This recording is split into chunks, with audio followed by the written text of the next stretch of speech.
TRACKBACK fam. Late night streams, guys. I was meant to do this on Friday, but the whole Brian and Burma news absolutely killed me. So apologies for that. We have another jam-packed show today. Inter Miami getting massacred by PSG. We have the Joao Pedro news that has been confirmed by Fabrizio Romano. And here we go to Chelsea. Chelsea absolutely moving crazy once again this transfer window. I'm pretty sure they also signed Jamie Barno Gittins from Borussia Dortmund.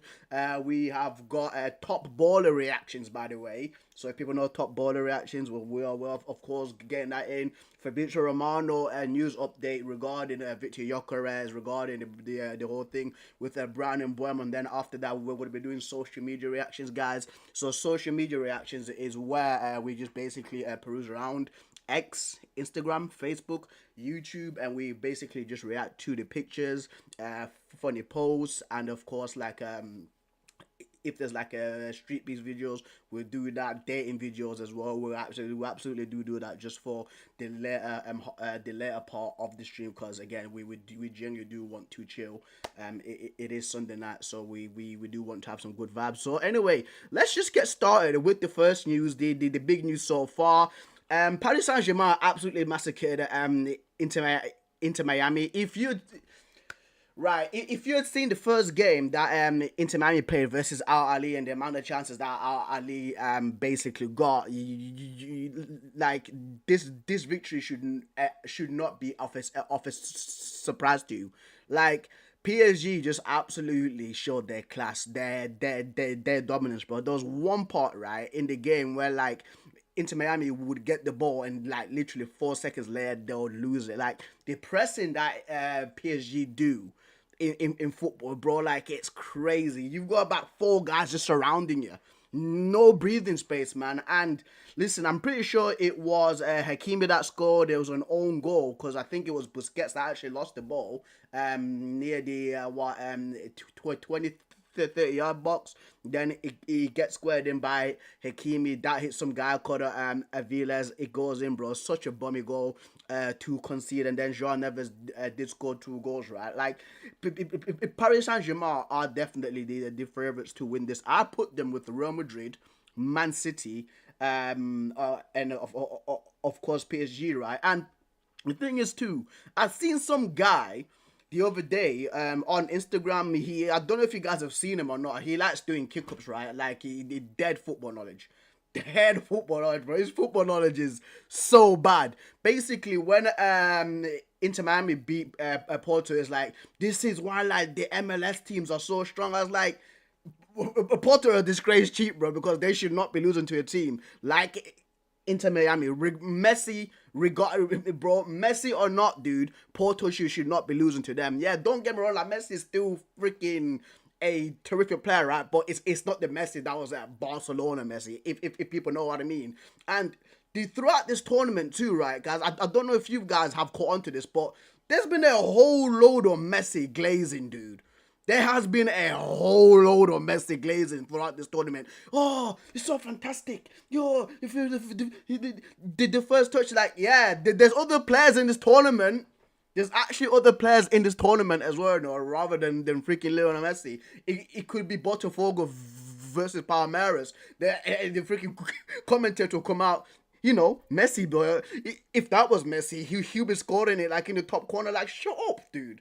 Shut up, bro. This is a Club World Cup tournament. It's not the Lionel Messi Club World Cup tournament, bro. It is not, fam. You get what I mean? But anyway, let's continue. So I just want to check out the stats because this game literally, for me, this was a nothing game. I knew that PSG were going to batter these, man, bro. I knew it, like, and people say, oh, you just say a freaking no. Like, I knew that PSG were going to destroy Inter Miami, fam. That defense is absolute trash. The defense is absolute trash. Like, one guy came off, right? And another guy came on, immediately came on, gets a booking. The first thing he does is slide tackle. I think it was like Nuno Mendes. He cleans him out, then he gets a booking straight away, bro. Like, that's the level that PSG are freaking playing against about these guys, bro. Yo, what are you saying, bro? Mad things that happened while I was doing security. Wow, what happened when you doing security, bro? What happened when you doing security, fam? Let me know, brother. Let me know, fam. But anyway, these were the stats. As you can see, PSG 67% ball possession, more big chances created, more total shots. Of course, the Inter Miami goalkeeper had to do a lot more saves. PSG got more corner kicks.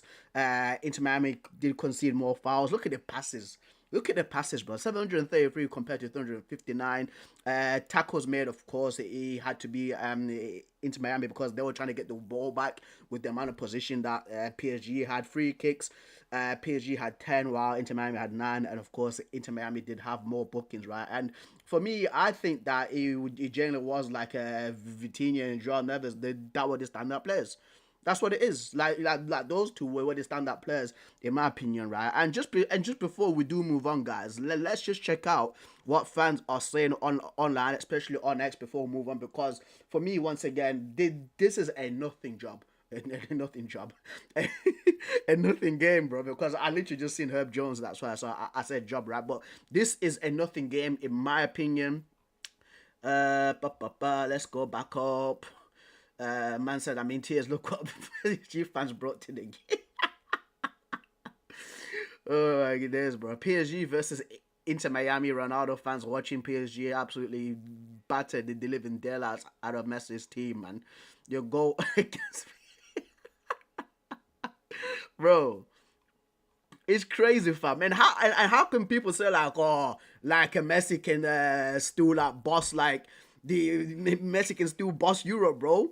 Once again, Messi is an unbelievable player, but the guy is at that age now where you be like, you listen, like the things that you used to do back in the day in terms of speed, in terms of how you used to move, it'll be slowed down, bro. It'll be slowed down, fam. So for me, like for the people saying that Messi can do the same things I used to do back in the day, that's absolutely wrong.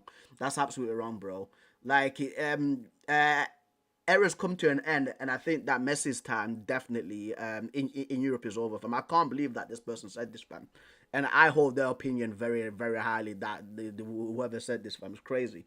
Right, somebody got stabbed outside the venue. His club woke up cooking fine. I haven't seen much of the games. Yeah, it's the knockout phases, bro. It is the knockout phases, fam. And yeah, bro, you live in London, dude. So those Fahan, fam, those guys in London still think it's like 1400s feudal Japan, bro. These guys think that it's 1400s feudal Japan, dude. Like you live in London, fam. London, London's so bad for freaking stabbing, fam.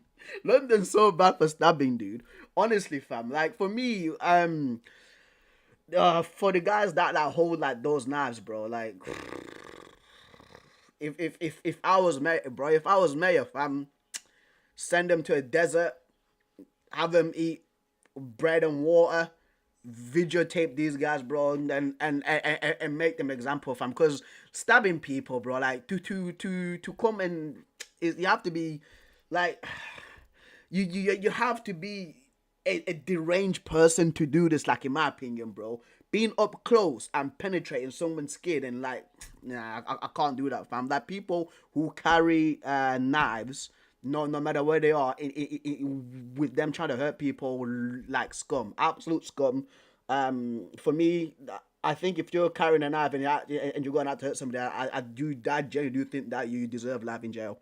That's what I think, bro. Doing security is easy, but these kids make it complicated. Yeah, man. Yeah, bro. Yeah, that's just what happens, man. That's what happens. That's what happens, dude. Hakimi asked his former PSG teammate Messi to swap shirts after the game. Yeah, they did used to be teammates like what 2-3 years ago. Yeah, man. But this game for me is nothing, bro. It's generally nothing, fam. Man said PSG versus Inter Miami match. Look at Joao Neves.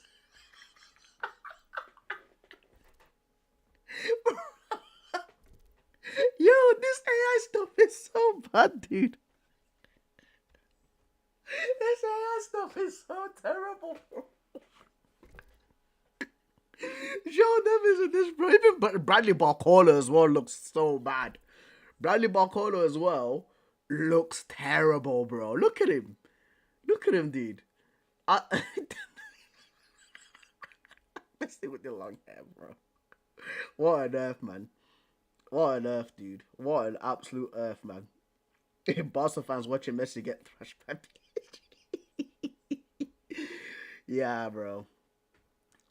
Yeah, dude. Like he was just an absolute beatdown, bro. Absolute beatdown, mate. It was a beatdown, bro. Like it's not surprising. It is genuinely not surprising. I think right now it actually is. Before we move on, I think right now, it actually is Bayern. Yeah, there you go. 3-1 to Bayern, dude. Like all the European teams have just decided just to wake up, mate. All the European teams, all the European teams have just decided just to be like, you know what? we sure why we play a high level of football, man. It's crazy. Al Hilal low key cooking in the Club World Cup, fam. It's been bad ending for season for Barca fans this season. Yeah, I agree. It's actually 3-2. It's actually 3-2. I think these man just scored right now because I literally just got the alert on my phone. It's actually 3-2. Bayern Munich versus Flamengo.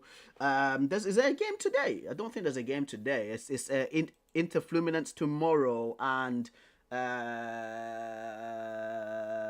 Fluminense. No, it's not Fluminense. Sorry, it's knockout phases. It's the knockout phases. There we go. There we go. So. Yeah, so it's Inter Fluminense tomorrow, and then it's Man City Al Hilal at 2 a.m. God, man. 2 a.m., bro. And then it's Real Madrid Juve, actually. That's a very interesting game. I'm actually doing I actually might do a watch along for that one. And then it's Dortmund Monterrey for that. And then the upcoming games is, well, quarterfinals Chelsea versus Palmeiras, man. So, yeah, dude. But once again, dude, I like, I think once it gets to the quarterfinals, that's when things will start heating up. But again, like the attendance is so bad, dude. The attendance for this Club World Cup is terrible, man. And that's literally for this Club World Cup. That's my only gripe. It's the attendance, bro. Club World Cup attendance. Club World Cup attendance, dude. There are over 1 million empty seats across the 40, bro. There were over 1 million empty seats across the 48 Club World Cup group stages. Total announced attendance was 1.6 million from a 2.95 million capacity, dude. Come on, bro. Come on, mate. Come on, mate. Like, what are we doing? What are we doing, bro? What are we doing, man? Like, the attendance is so bad. It is so bad, dude.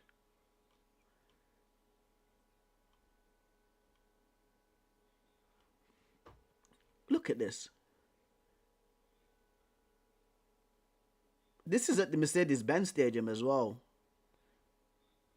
That's where I think that's where the PSG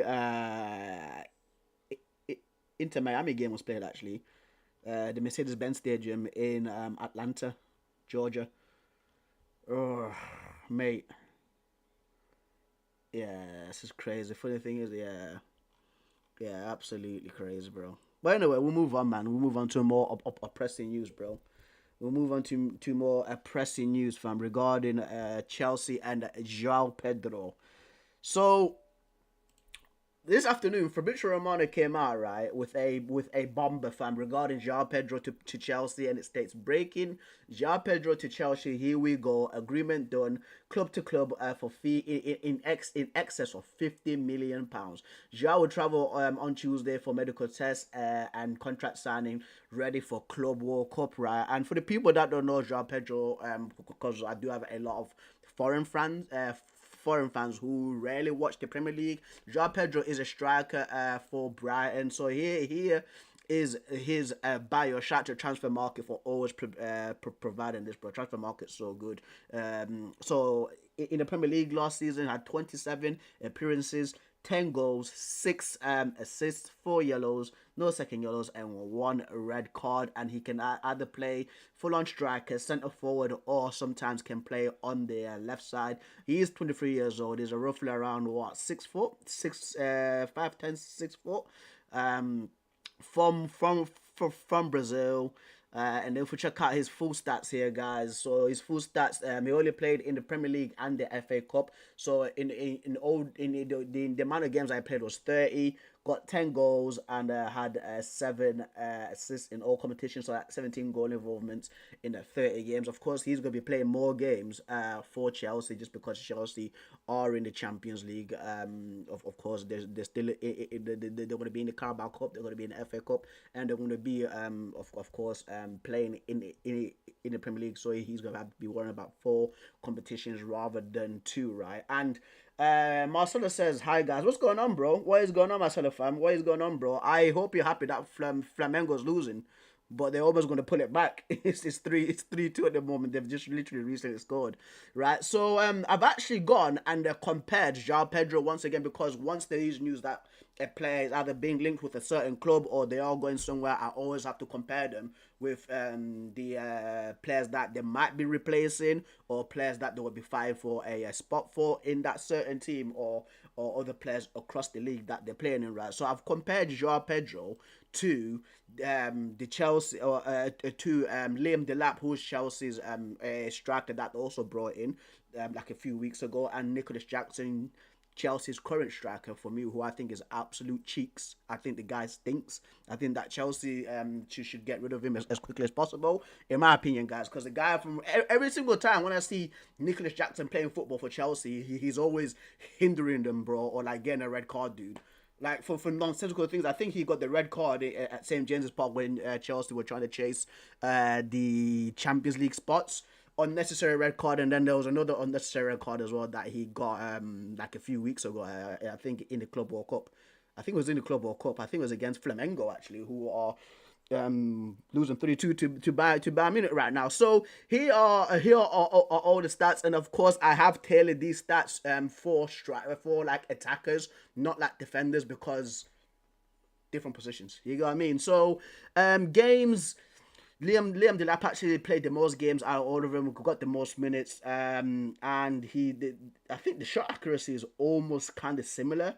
I think Liam Delap, no, it's actually Joao Pedro that's got the highest shot accuracy, right? But Nicholas Jackson's got the most shot on targets, which actually does make sense, because if you're playing with dudes like Cole Palmer and Pedro Neto, right?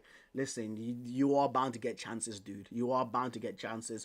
Penalties taken 5, and this is one thing I actually wanted to speak about. This is one of the things I want to highlight the most, right, about Joao Pedro regarding penalties, because Joao Pedro on penalties is actually really good.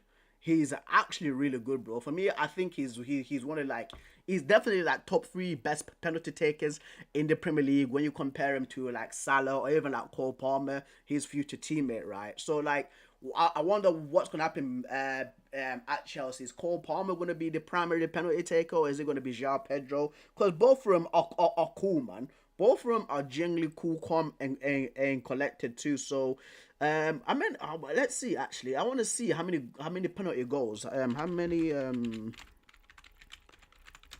has Cole Palmer scored for Chelsea? The 24/25 season. 4 penalties. So basically, Joao Pedro has scored one more penalty more than Cole Palmer, right? So let's see what happens with that one. Total goals. Liam Delap scored the most goals with 12. The penalty goals, of course, we just spoke about penalties, and Joao Pedro scored about 5. So literally 100% of penalties, bro. That's crazy. Absolutely, that's crazy, man. Goals inside the box, Liam Delap has scored the most goals between all of them. Goals outside the box, Liam Delap and Nicholas Jackson both have 1 of each. Conversion rate, Joao Pedro has got the better conversion rate because he is taking penalties, so he's high, like that. So that conversion rate actually works in favor for him. Assists, Joao Pedro's got the most assists, so his link up play is better. Even here as well, from what I'm seeing with my own team, with my own 2 eyes, right? When I look at the differences between Liam Delap and Nicholas Jackson. I do think that like Joao Pedro for me is better. He's got a better link up play than them two, bro. I remember, I think he scored the final goal versus United. I think he set up the other one as well, man. Like Joao Pedro's a guy that's actually slept on, dude. I think for me, this is a good signing for Chelsea. This is a brilliant signing for Chelsea, man. Like just thinking about it right now and just reliving things back from what I've seen in the 24-25 season, 100%. Nicholas Jackson has created the most chances, just beating Joao Pedro out with one. Passes completed, Joao Pedro's got the most passes completed.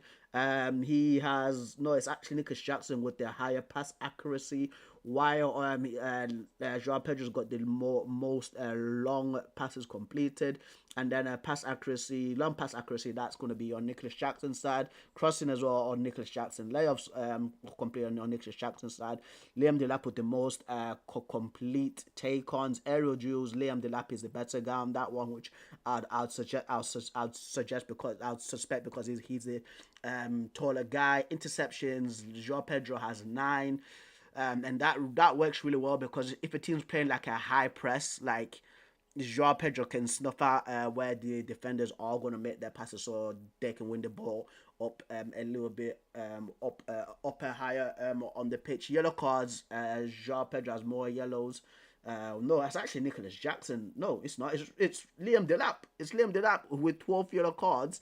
Red cards, Nicholas Jackson, because I do remember him getting one.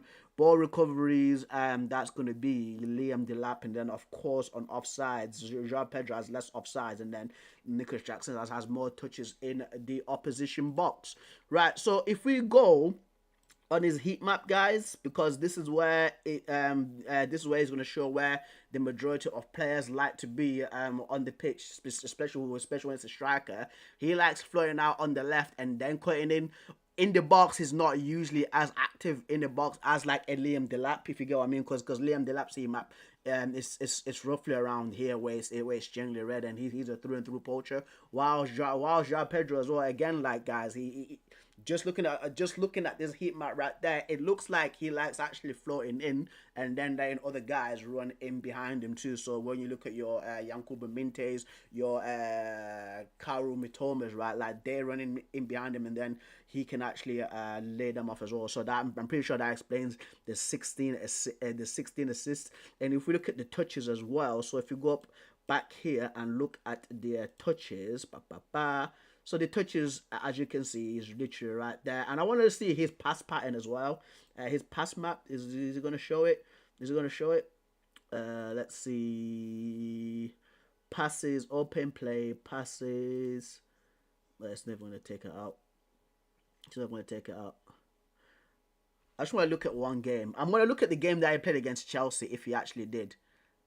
Brian Hove, Albion, Chelsea. He's had about four touches there. Here we go. So those are the touches. So a lot of them do like to go like what, side to side and a few forward, right? But this is why he likes to do this right there. Right there, guys. Right there. So here is last season's Chelsea's team, right? So just looking at Chelsea's team from last season, I don't know why these man had Pedro Neto playing up front, but we're gonna take out Pedro Neto and put Liam Delap in. Liam Delap there, and I think Jamie Bino Gittins as well. He's also signed for them too, hasn't it? So I'm presuming he's gonna be their left winger. And of course, I think it's going to be Pedro Neto. I think that Pedro Neto is the better player than Madueke. And for centre backs and goalkeeper as well, just remove the goalkeeper in total. Just remove the goalkeeper in total, bro. Just remove that goalkeeper in total, fam. Remove the goalkeeper in total because he absolutely stinks. He absolutely stinks, bro. How do I turn this blank, fam? How do I turn this blank, bro? Can I just have blank? Anyway, just forget the goalkeeper doesn't exist, because I think that Chelsea, for me, need a new goalkeeper, and they might need a new centre back. Maybe get back there, possibly even 2 centre backs, possibly even 2 centre-backs, because a lot of people don't like Levi Colwill. There is a small section of Chelsea fans. Again, I'm a United fan saying this. I'm speaking from the outside looking in. There's a small section of Chelsea fans that don't like Levi Colwill, right? So he might have to be taken out. So just judging by it, I do think that Chelsea probably need, well, they definitely need a new goalkeeper, because I think that Robert Sanchez is absolute cheeks. They were in for Mike Maignan, but I don't know what's happened with the deal there. And 2 new centre-backs. And the team right now that Chelsea are building is starting to look good, in my opinion. Players of quality. Cole Palmer, once again, I think that the cream always rises to the cream always rises to the top. Yes, last season wasn't his best season, right? But listen, he's always got that quality, man. You go, I mean, and with Moises Caicedo, he looks good. Enzo Fernandez, he's been decent. He's been fine, right? Reece James, if he stays fit, for me, he's one of the best right backs in the world, and Marco Correa as well. I think there's a few Chelsea fans split on them, but listen, I'm looking forward to see what Liam Delap's going to do at Chelsea next season. I think that he's actually going to be playing well for them, and of course Pedro Neto too. If he God willing, if this guy doesn't get injured, bro, he'll be a good signing for them. So it's all looking good for Chelsea. It is absolutely looking good for Chelsea. So guys, let's move on, right? That is the Joao Pedro news. That is the Joao Pedro news. Let's move on to man like Fabrizio Romano and see what he's saying with the latest news, because it says Chelsea bombs. There's a Gyökeres war. There's news regarding Brian Mbeumo. There's news regarding Darwin Núñez and Mosquera. So let's get it, guys. In the 3, 2, 1. Fabrizio Romano here as always to keep you posted on the transfer market. Many things to mention today, guys, from Gyökeres to Chelsea with one more signing, more on Manchester United, Arsenal. Let's jump into it.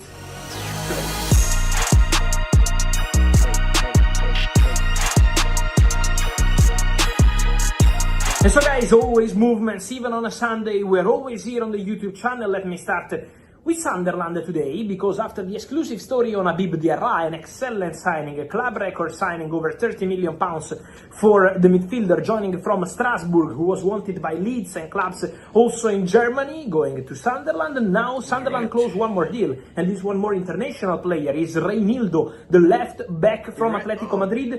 The Mozambique player. So Sunderland want Reinildo, okay. 2-year contract. Reinildo agreed on every single detail of the deal, and so one more addition for Sunderland. Really ambitious project in the Premier League. But the here we go of the day is coming once again from Chelsea.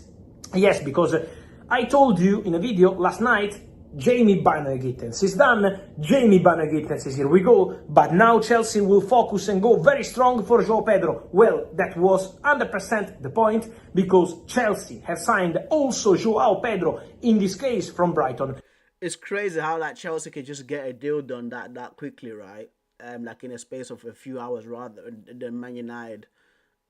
The Man United taking 5 weeks just to sign Brian Mbeumo, bro. He's like, don't get me wrong. I do get that, like, Ineos and them man there, they are like trying their best not to get like ripped off and pay like a high price, right? But if Brentford are asking for at least like 60 mil, just give him, just pay the 60 mil straight away, because that's his price tag. That Chelsea literally just went to Brian and said like, yo, what do you guys want for this dude? 50 mil. Okay, here you go. Thank you. Bye. Welcome, Joao Pedro. New top, new player. Go train. Go train with the 5,000 guys. Go train with the 5,000 guys in your team, dude. Man walks in, it's just a team. It's just the Chelsea players. Are just, oh my days.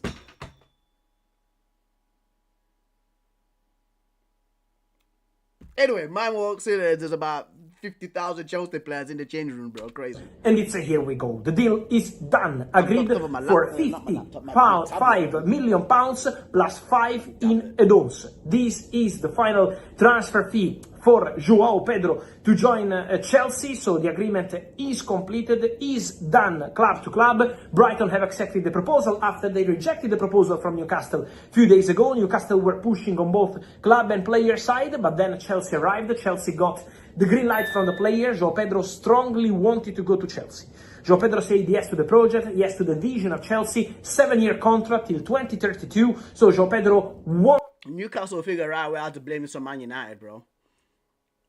They got to figure out how to blame this on Man United, fam. That's what they will do.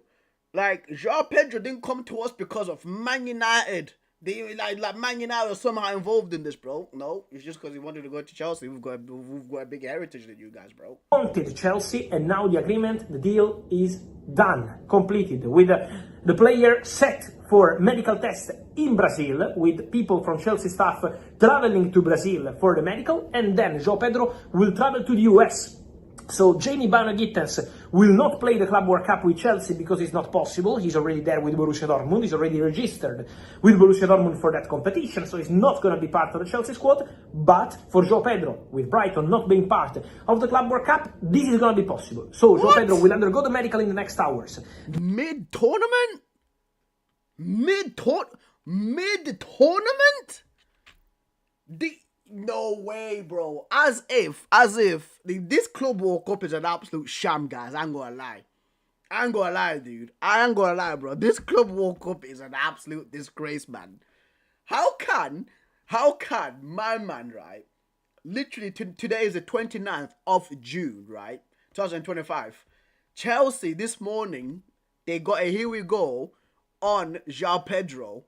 Wow, these man, literally, I think they beat, was it, Botafogo, they beat somebody 4-1. I think it was like Esperance Tunis, right? No, it was Benfica, sorry. It was Benfica. What am I doing? Crazy. Anyway, they beat Benfica like 4-1, literally, last night. And they've confirmed that they're signing Joao Pedro. Joao Pedro's going to fly out to Brazil and meet Chelsea's medical team there, get the medical done, sign the contract, and then go play for Chelsea in the Club World Cup. Then he will fly to the US to join Enzo Maresca's squad for the FIFA Club World Cup and start his new chapter at Chelsea. What on earth? What on earth is this thing, bro? There's no way this should be allowed to happen, dude. There's no way this should be allowed to happen. Am I going crazy here? Is it just me? Is it just me, man? The season's finished. The season's finished, bro.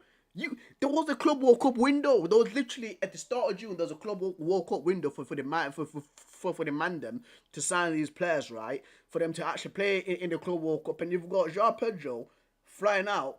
This has to be fake. This has to be fake, bro. This has to be fake, dude. Because other teams could be like, why can't we just do the same thing? You know what I mean? Like Real Madrid will be trying to sign all their players for free. Konate, mate. Konate. For free, bro. They be getting all their free players in, dude. Like, that's crazy. If that's real, that's crazy. Chelsea immediately. And so, Gittens, Liam Delap, now also Joao Pedro, the 23-year-old Brazilian player who Chelsea see as a very interesting player with great potential for the immediate impact, but also for the future, and also a player who can cover several positions. So, one more addition for Enzo Maresca. Joao Pedro is coming. Let me tell you on Chelsea that I would not be surprised if Chelsea add one more player to their squad in the offensive positions this summer.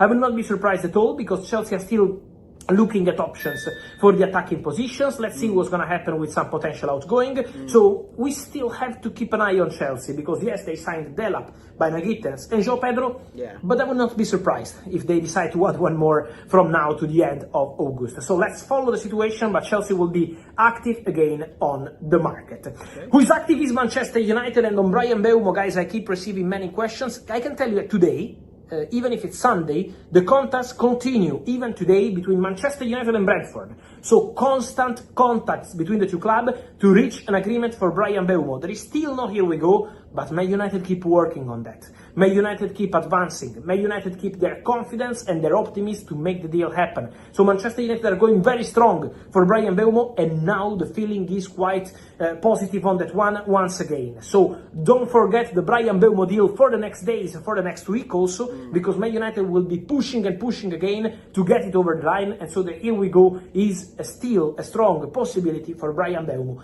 as a new Manchester United player. Okay. Then, guys, I wanted to mention also something on the Victor Gyökeres saga. Because for Victor Gyökeres was a very tense Sunday. What happened? The president of Sporting, Federico Varandas, announced in public that he doesn't sell Gyökeres for 60 million euros plus 10 in add-ons. He said, I'm not accepting that. The player is not leaving for that money. We are not asking for the release clause, 100 million euros, but we are not selling for 60 plus 10. So the final fee would be something probably around 80-85 million euros according to Sporting. They want what? They want what? Nah. Yo. Listen, the last time, I know I'm going to get a lot of applause for this, right? But the last time a striker from the Portuguese league left for 70 plus million, he flopped, bro. He flopped, dude. So the reason why teams are hesitant, of course, yeah, they don't want to get players on the cheap side, as everybody likes to get cheap stuff and likes to get discounts, right? But the reason why that majority of this is starting to make so much sense, you know. This is actually starting to make so much sense regarding Victor Gyökeres. Like, why aren't like PSG trying to sign this guy? You know, like Barcelona should be in for him because like Barcelona with like Robert Lewandowski is aging, right? Like, why aren't like Chelsea trying to sign him, or like even like Liverpool? These men won 85 smackaroonies. They won 85 smackaroonies, bro. For a guy who might, again, like with a proven track record of like Portuguese strikers going somewhere else, it never worked out well for them, bro. This is crazy. No wonder why, like, it was so strange. It was so strange. Like, this guy's got about 60 odd goals literally last year, and literally this season, I think it's got about 54 goals in all competitions, dude. So yeah, it's mad, bro. It is absolutely mad. Right, my guy Pavel Steven Shatella, fam. I don't know if you made the name Steven, but it's probably not. But he says, what do you think of Chelsea's signing? I think you mean Big Dog or Big Dog. But Joao Pedro's a good player, dude. Joao Pedro for me is an exciting talent for you, man, especially in terms of competition for the striker role with Liam Delap. I don't think that Nicholas Jackson should be playing for you guys. I think that Nicholas Jackson is an absolute scrub. He should be sold effectively immediately, in my opinion, because every single time when I see when I see this guy play for you guys, meaning Chelsea, he never contributes like especially in key moments, in key matches where you guys have to win. If you look at when you're racing for the Champions League, last season versus Newcastle at St James's Park, got himself sent off. I think he elbowed somebody. Very stupid thing to do. He got literally a red card against Flamengo in the Club World Cup. Stupid thing to do, bro. And he said, "Oh, he was hitting a moment, like he was hitting a moment in your head, bro. You should be having a freaking cool. You should be cool, calm, and collected, man. You got what I mean? Like, don't get me wrong. Like Chelsea strikers have always been very forceful. When you look at Diego Costa, when you look at Didier Drogba, right? Like very forceful strikers, but at least they delivered. This guy's not delivering. That's the issue with him. Man, he purposely won. We purposely won with 15 to avoid that whole number 9 curse, and he still got the curse, bro. Nicholas Jackson used to go to United. No. I think that Villarreal looking for a striker, bro. Villarreal should re-sign him back, mate. But the answer coming from Victor Gyökeres is very clear. Gyökeres spoke to Sporting, spoke directly to the president, and told them that he doesn't want to play for Sporting again. He will not show up for training again. He wants the pact made 1 year ago to be respected. 60 million euros plus 10 in add-ons. This is the transfer fee that Victor Gyökeres wants to be respected. This is crazy because like this whole like Gyökeres situation, from my side, Jesus Christ, in my opinion, from listening to previous players like give their interviews, give their side of the stories. People remember the whole famous Sol Campbell thing to why he left Tottenham to go join Arsenal. If you like the whole like criminal investigation towards going on for a thing that he didn't do, and then they didn't have his back on that, you'd be like, listen, I understand why you went there. I understand why you went to Arsenal. So here with Gyökeres is saying that me and the Sporting Club de Portugal, like a chairman or like CEO, we actually spoke and we actually had an agreement, a gentleman's agreement, and for me to be sold for 60 million plus 10, so that's 70 million euros with add-ons, of course. So 60, that's the major, that's the amount of money that they'll be getting straight up, right? But of course with the 10 million euros on add-ons. And listen, bro, like I'm not shocked by this. I'm not shocked by this, that like the chairman would go back on his word, because like, so some of these guys are just money hungry a-holes, bro. That's what they are, man. Like for him to turn back on a gentleman's agreement, like it just shows that you're untrustworthy. You get what I mean? Like, especially in this day and age right now, where there's a whole lot of guys who aren't really strong and they aren't like men of their word, bro. It's so annoying. It's so annoying, bro, because you, as a player, you do all that for Sporting, right? And you give them, again, you're scoring all these goals, Sporting or winning all these titles. Of course, when you do win titles, you get money on top of that. And the guy's like, okay, I've held up my part of the bargain. Now it's time for you to hold up your part of the bargain. And then the guy goes, oh, no, I actually want more money for you now, bro. Like, what the hell? What the hell, dude? That's some snaky behavior, bro. That is some snaky behavior, fam. Like, something's telling me that, like, Gyökeres is right, because he actually did come out on a tweet and said that the whole truth will come out, bro. And again, for me, like, I like Sporting. Like, Sporting for me is like a team that, again, I rate, because the whole links with like Manchester United, Ronaldo, you know what I mean, Nani, Bruno Fernandes, freaking Marcos Rojo. Like, we've actually got like a really good relationship with Sporting. That's why for me, I like him, right? But for the CEO / chairman to again go basically not hold up his word, bro, that's crazy. That's crazy work.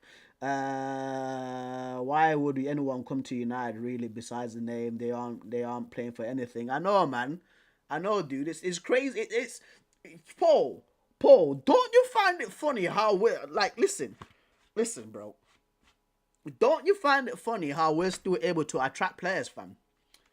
It's crazy, right?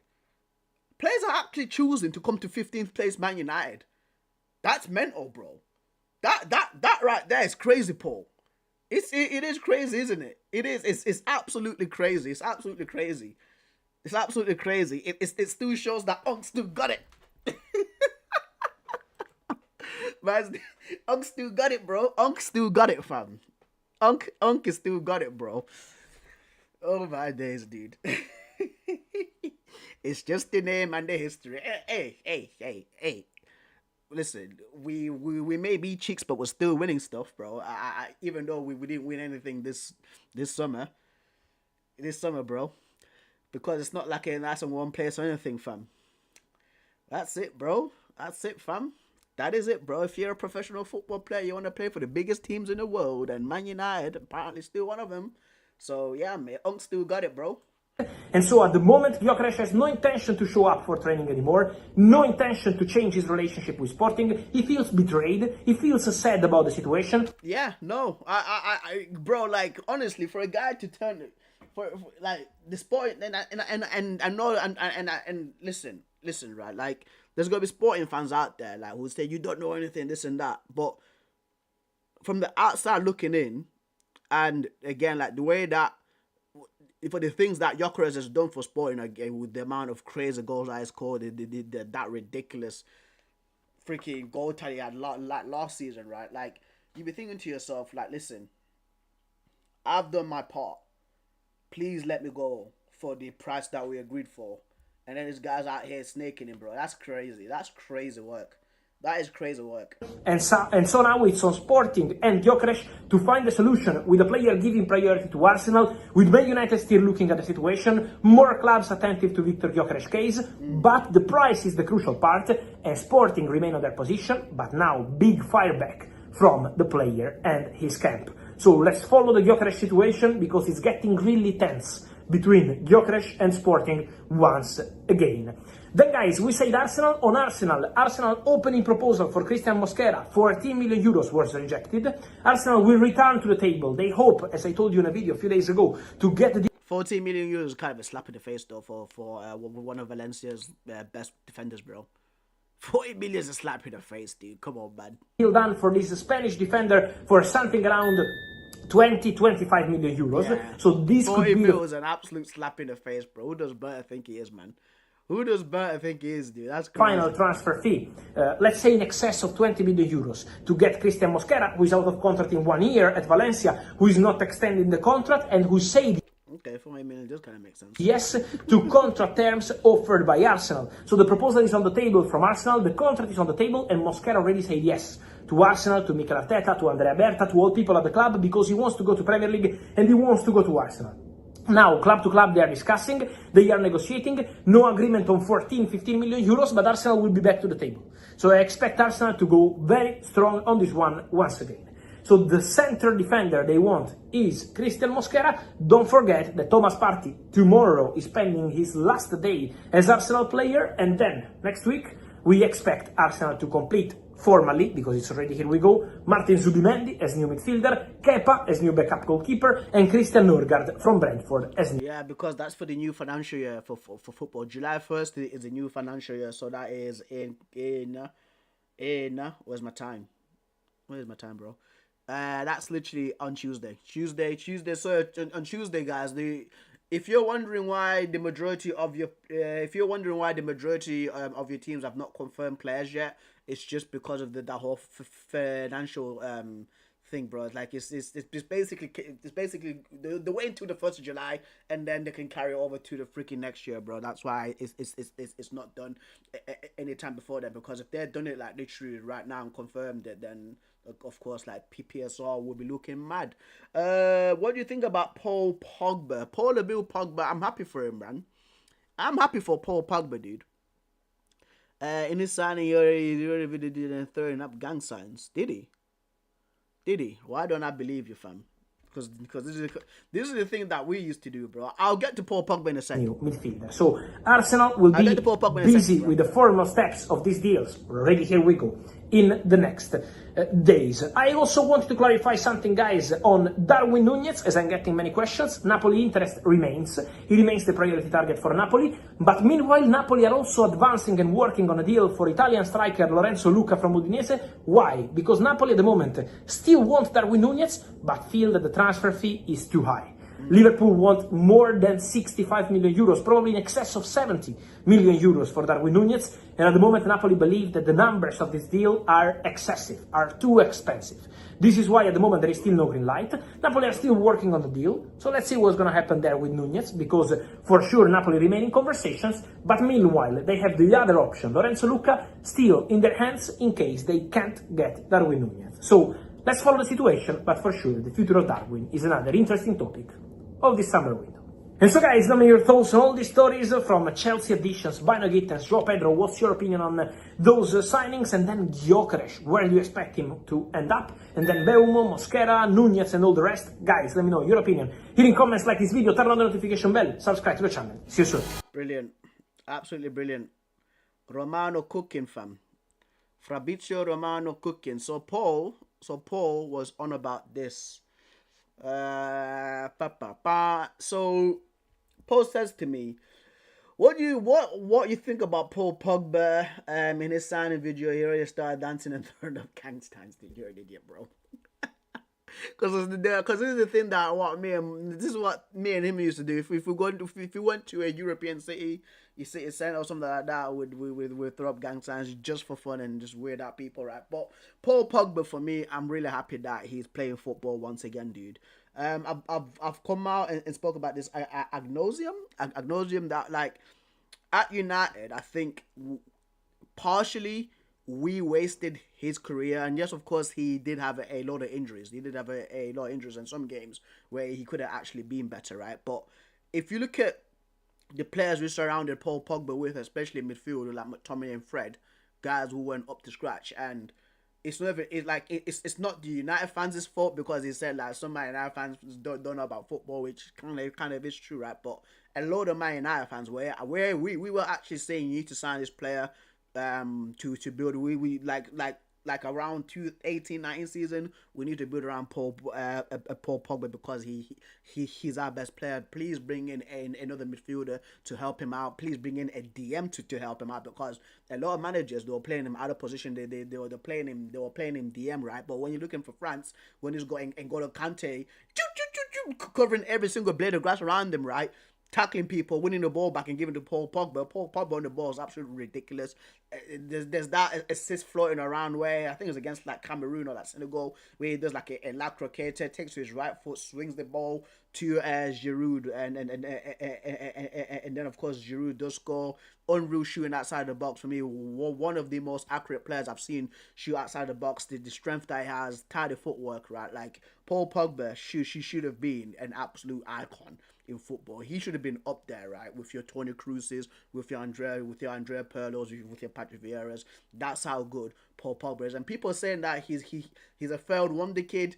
He's not failed in my opinion. He just didn't live up to the potential that he had, but he's still a brilliant player. He's won a lot in football. He's won the Scudetto, he's won the World Cup, he's won the Europa League, and yeah, of course he should have won a little bit more, right? But like if you compare him to other players, for me, I don't think that he's a failed wonder kid. But once again, Manchester United did absolutely waste Paul Pogba. We genuinely did. When you've got Woodward, when you've got Richard Arnold, when you've got John Murty doing business for you, as you can see right now, we're struggling to let go of those greedy idiots in freaking Sancho and Rashford with their wages. Like we gave them so much wages that like the other teams are not willing to pay that amount, bro. Yeah. It's just though that we had Ole Gunnar Solskjaer playing him on the right wing, left wing, accommodating McTominay and Fred in midfield. Yeah, that's the stupidity that United fans were dealing with, right? So I want to see this video that Paul's speaking about. Where's this video, fam? C'est une fierté pour moi de... Where is this video, bro? Where's this video, fam? I don't see the video, brother. I don't see the video, fam. Do you just send me on a freaking wild goose chase for nothing? Told me he didn't send me on a wild goose chase for nothing, fam. This dude, bro. This dude, fam. You sent me on a wild goose chase for nothing, dude.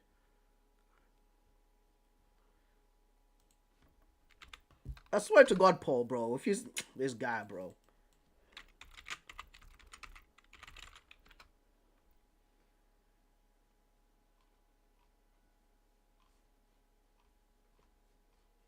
Yeah.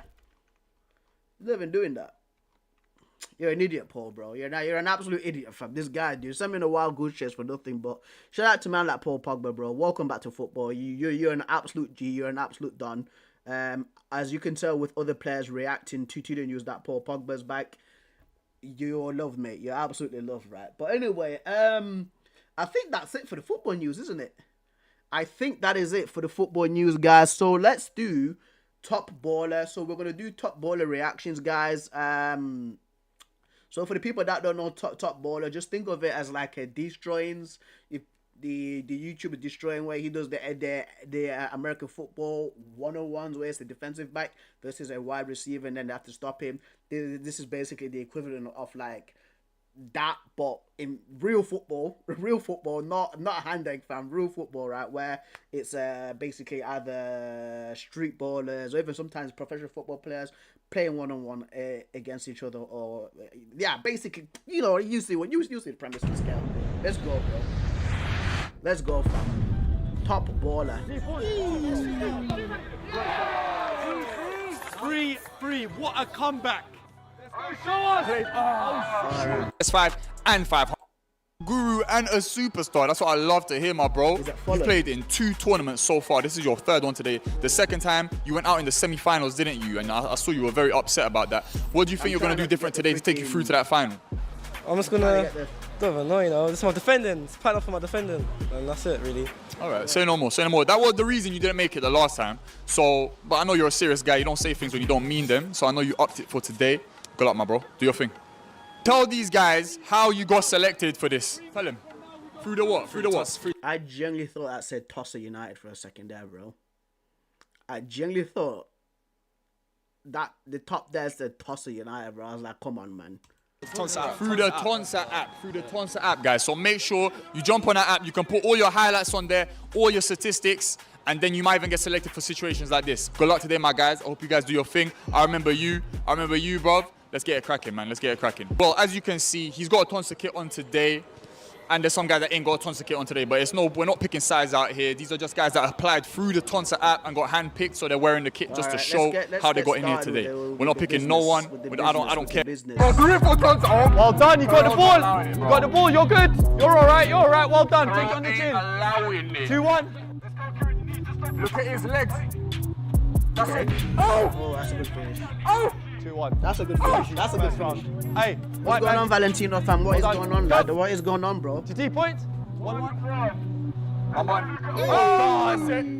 That's the key. Bro, the finishing has improved. You know what, right? Come on. You know which one was a good one, fam? Top baller in France, actually. Top baller in France. There was one guy. Where is he at, bro? Bro, there was one guy, yeah. Where is my man, bro? Nottingham's Doku. It was actually a Doku. It looks like him. I don't know if it's that same or not, but there was one guy. Where is it, bro?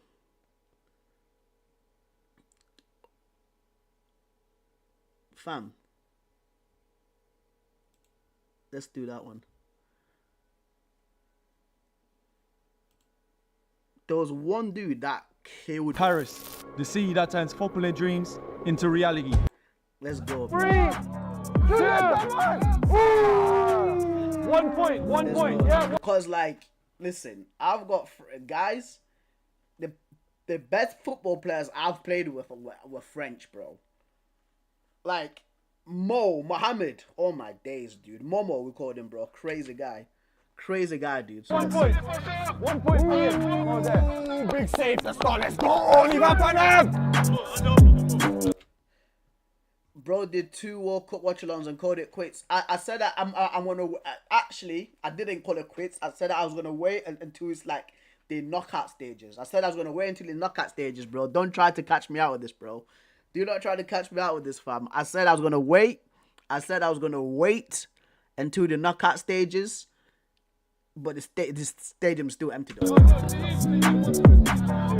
stadium's still empty.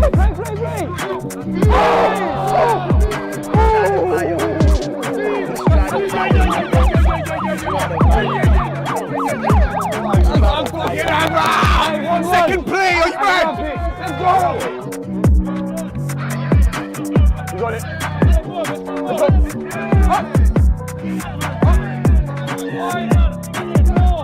Up. Oh! It was enough. It's enough. He flew out from Germany. He said, you know, the guys in Paris can't hold it down. So let's see. It's efficiency, German efficiency. You get me?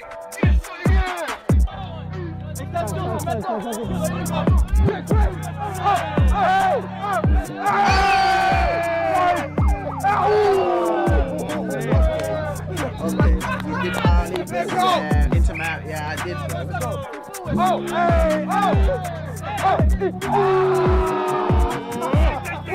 But don't forget though, Valentina, that was the first game. That was the first game of that competition. Check play! Check play! Okay, that's hard. That's the finish. That's hard. That's hard. That's a toe point in the qualifiers. Oh! Look how he's staring at him! I love it! 2-2. 1-2. Hey, final point. Final point, is it? Let's go, final point. Let's go, check play!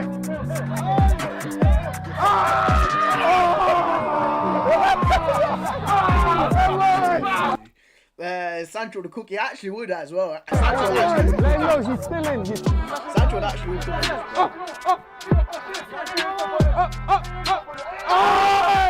Miss. 5, 4. Oh, just in Paris, come on, just oui. Come on.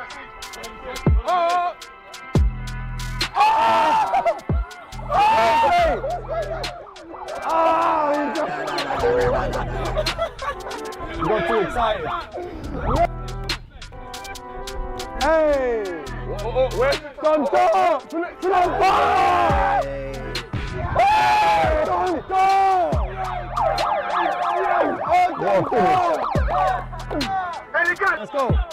Let's go. Hey! Next play! Oh! 5, 4, come on! 3, 2. Too much. I love it. That's a little bit of checks play. Let's go! We have to see something. Let's go.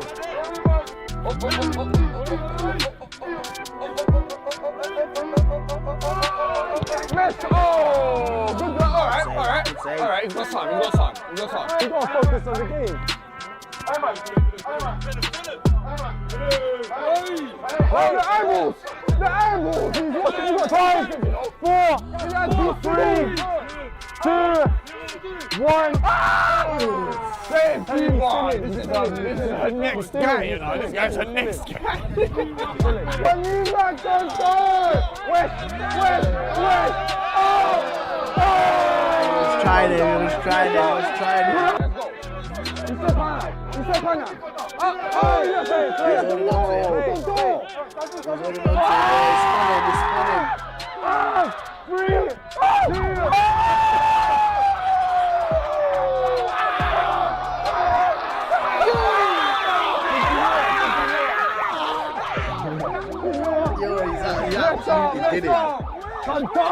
He absolutely did it, man. That's crazy.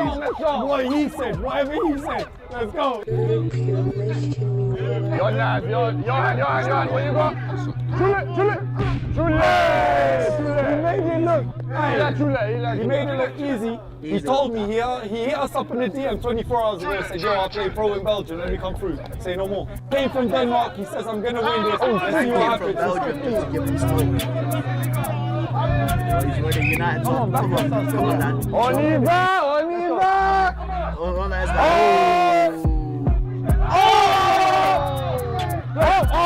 done! No foul.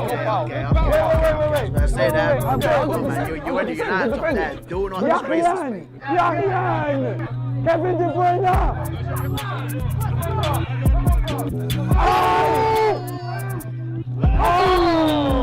This is a good one. No, nothing. Yarian, man, come on, soft. Yarian! Come on, express.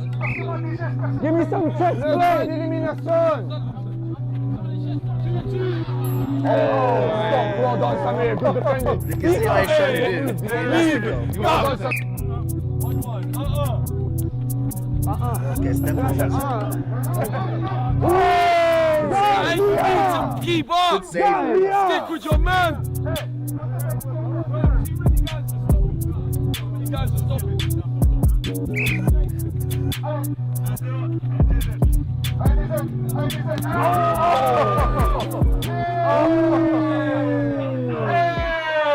I love it. Give me some more of that.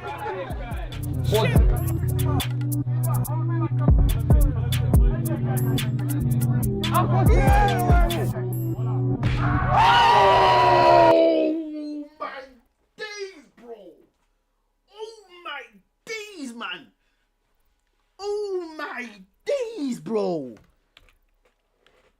Fam. What? Bro, you can already tell this guy's North African, dude. You can tell already this guy's North African, you know, by the way. Look. Yeah, he's definitely North African.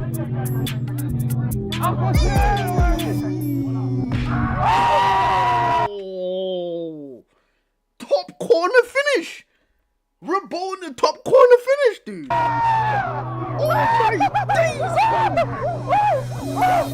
Look where he's at. Oh, violation. He has to violate the guy. That's Yeah, hard. exactly. He never violated the guy. That is hard.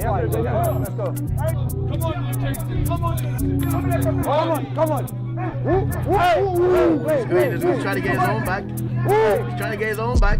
Okay, at least they got the goal. At least they got the goal. Well done, mon frère. 2-2, final point. Left it. 5, 4, 3. Very good on it. He might just go and win. This dude's hella serious.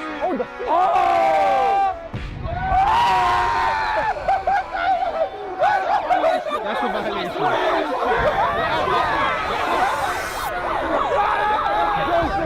What's with these ball finishes? So everyone does the bonus here.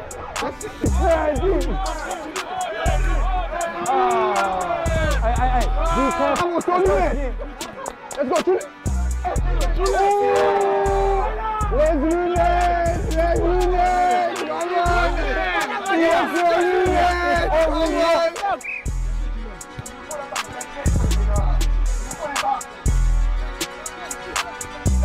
Oh, left. That's a quick skill. Slap that. Good goal. Solid. Dommage, Dylan, dommage. Ronaldinho jumping on. Let's see what he's got, bro. He's talking like he's a man called Ronaldinho. NK10.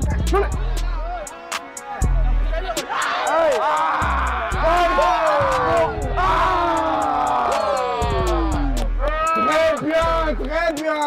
He had him on skate. Méchant. Qu'est-ce qui est en arrière? Il a glissé.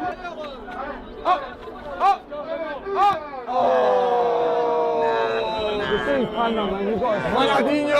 No. Hey, Wes. He doesn't get the sign of a move. Hey, white line. Ronaldinho and Mo.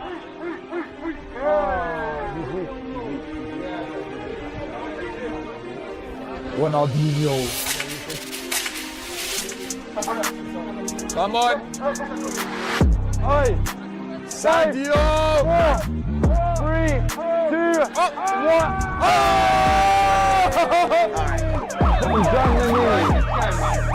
He's gonna smoke it. I told you, there's a freestylers on watch here, bro.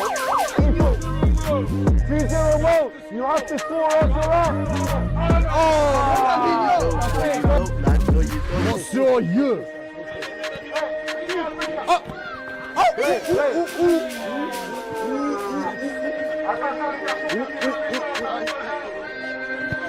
He's gonna block it now. Hey! I like him. This guy's a problem, you know. He's going his feet. Oh, good save, goalkeeper. That guy's a problem, bro. Hey, keeper, well done. Come on, brother. On y va. On y va. You guys scored. No, it's not. Valentina says, have you seen the film Memento? I've heard of it. If it's the one that I'm thinking of, the one with the butterfly in the mouth. I've heard of it, but I don't think I've seen it. I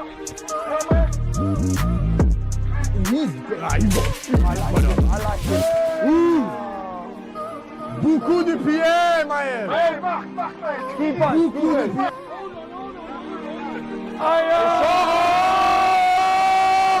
Oh, les champions! Hey, ramenez les coupes à la maison! Ramenez les coupes à la maison!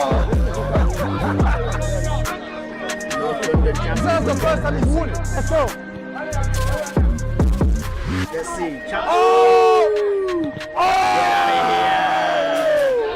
Okay. He's on business. Guy standing on business. Already set the tone with the mean tackle. Let's see what it does, bro. Let's see where, because I wanted to see what it does on the ball. Because on the ball, let's see. Because he's a baller league champion. What's he got? Man said baller league. Top baller league. Top baller champion. North London. One line, stay. Joseph! Joseph! Joseph est très fort, le puissant, très fort. Stop him! Clean him, Joseph! Clean him! Clean him! Clean him! Clean him! Clean him! Whitewash! 3-0, City next! Cleaned him! 2-0! You gotta stop him! Whoa! Whoa! Whoa! Sombra! Let's go! Let's go! Oh! He's still there! Still there! Ooh! Nah, no foul. No foul.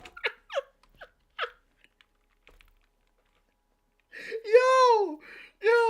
The strategy was like, I'm just gonna knock it down the channel and just outstrength him. Let's go! Oh! He's still there! Still there! Ooh! Nah, no foul. No foul. Y'a air, for real. Y'a air! Y'a air! Y'a air! Y'a air, mon père! Let's go! Air, il a dit. Go! Jesus! Aurélio! Aurélio! Il est à bout! Oh, and they keep giving up! Come on! Aïe, Tonton! Aïe, Tonton! Mèche, Tonton! Mèche, Tonton! Oh! Not enough! Dommage. Hey, these men go straight for entertainment. They're not even trying to defend. They're not even trying to defend. Oh, bro. Oh, I think I remember it, you know. Is it like, is it something about like memories or something like that? Where the guy has to leave like memories behind or like pictures or like something like that? I'm pretty sure it's about like memories or the guy like forgetting about something. I'm pretty sure that's Memento. I think it is. I think it is. I hear it. Kill him. Oh, kill him. Gardien! He turned up as the last third pick keeper. We wanted 3 keepers this time. No doubt he's been the best one. C'est normal, c'est la GNK, les gars. Normal. Inconscient, s'il vous plaît.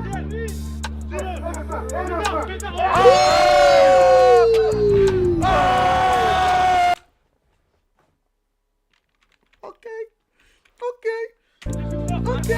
Inconscient, s'il vous plaît.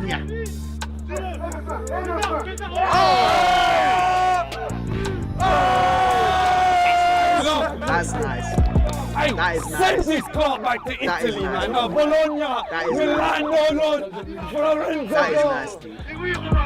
Let's go. On y va, Max. On y va. On y va, Max. 5, 4, 3, 2. On y va, Max. Très bien, Max. Nice.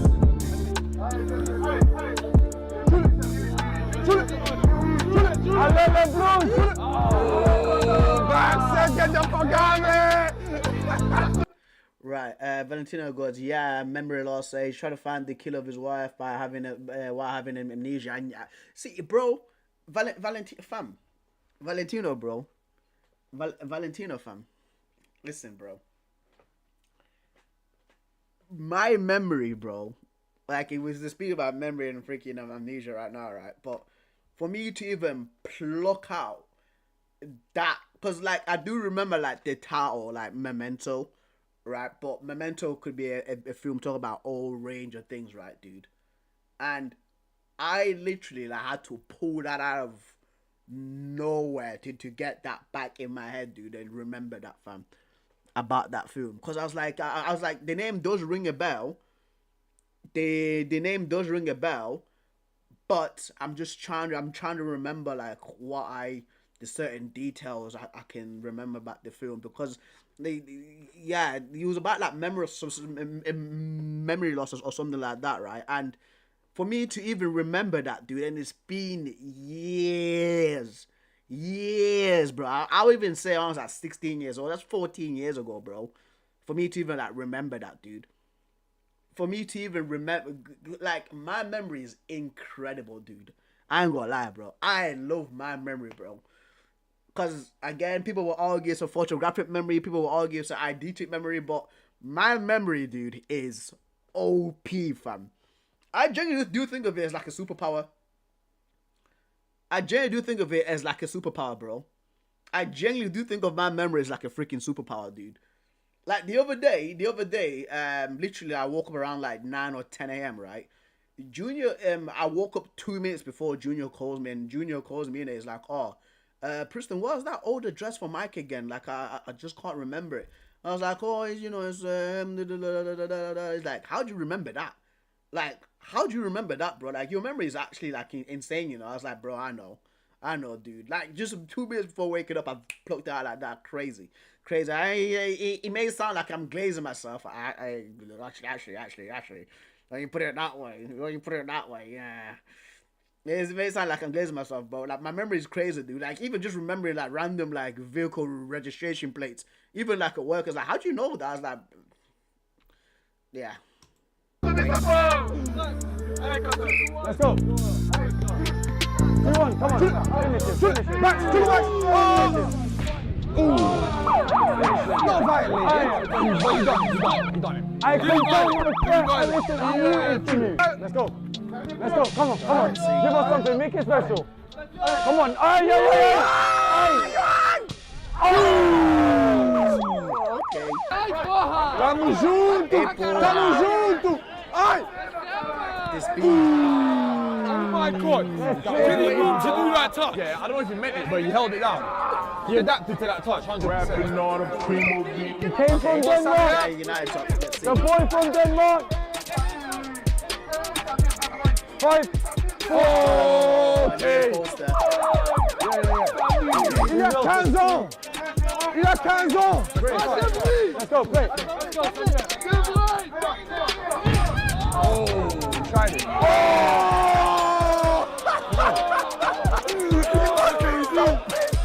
The guy in the blue jacket is the best. You think so? You can't rerun that. Let's get to the end. Look at the goalkeeper.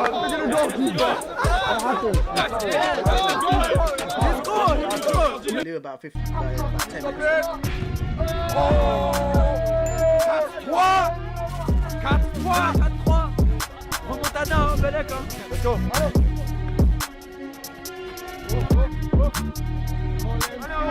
I think these guys are teammates.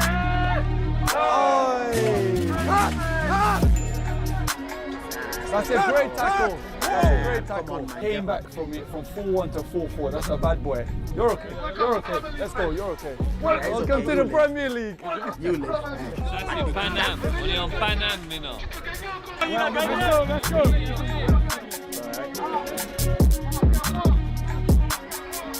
Oi.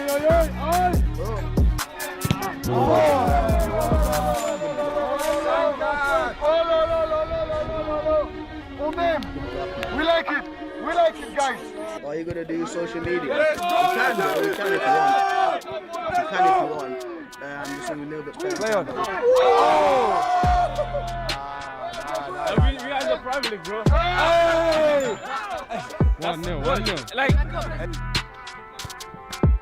Go.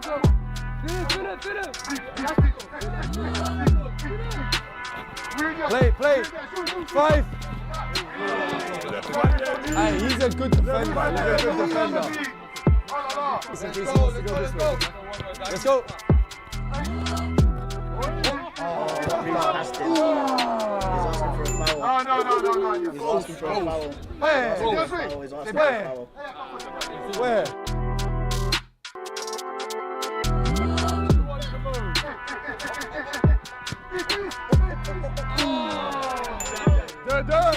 Man. Listen, man, this ain't the Premier League. This ain't League R. This is top baller. And we'll skip to the final. This is the final, and then I'm going to continue with the social media stuff. I'm a little bit pressed for time, but Bring it back, reload that.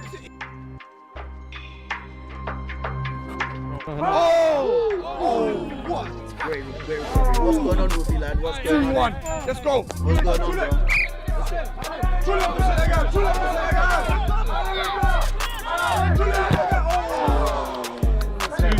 2-2, man. It's tight.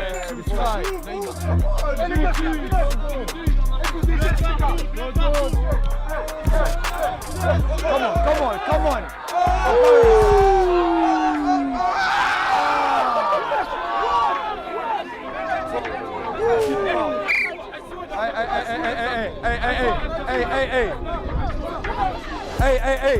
Hey, the keeper didn't touch you. The keeper didn't touch you. The keeper didn't touch you. The keeper didn't touch you. The keeper didn't touch him. We need a VAR on that one, mate. We need a VAR on that one, bro. We need a VAR on that one, brother. With slow motion, fam. Because we actually got the luxury to do that, brother. Let's see. Oh. Come on. Okay. Takes on the keeper. Oh. Yeah, he touched him. He touched him. He touched him. He touched him. He definitely touched him, bro. The keeper took him out.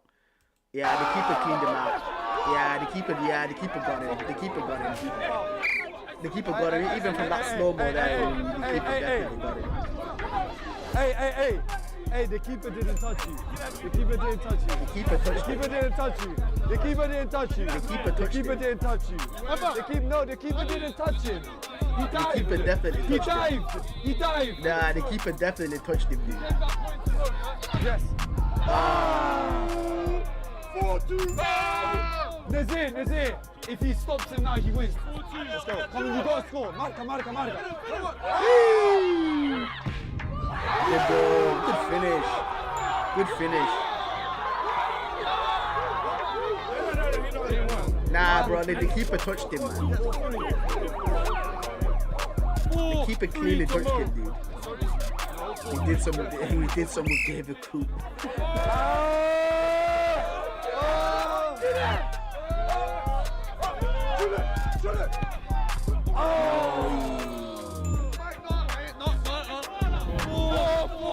It's 4-4. Next one wins.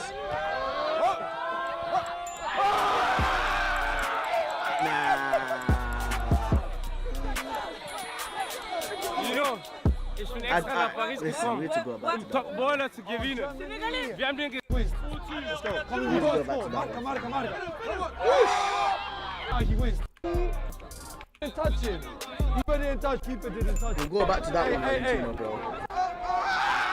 We'll go back to that one, lad. We'll go back to that one. We'll play it back at 0.5 speed. Come on.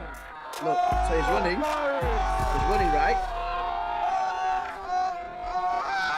Oh, from where I'd paused it. I'll be the worst referee in the world, to be fair, bro. I ain't gonna lie, bro. I'll be the worst referee ever. I'll be the worst, guys. I would be the worst referee. He didn't touch him. From that other angle, it kind of looked like it did, though. No, not from that angle, but look, because he skipped past him, right? Oh yeah, he didn't touch him. Oh my days, bro. That's a stinker from me. That's a stinker from me, dude. That is a stinker from me, man. I actually did not touch him. He actually did not touch him, bro. Piers Morgan, Jake Paul.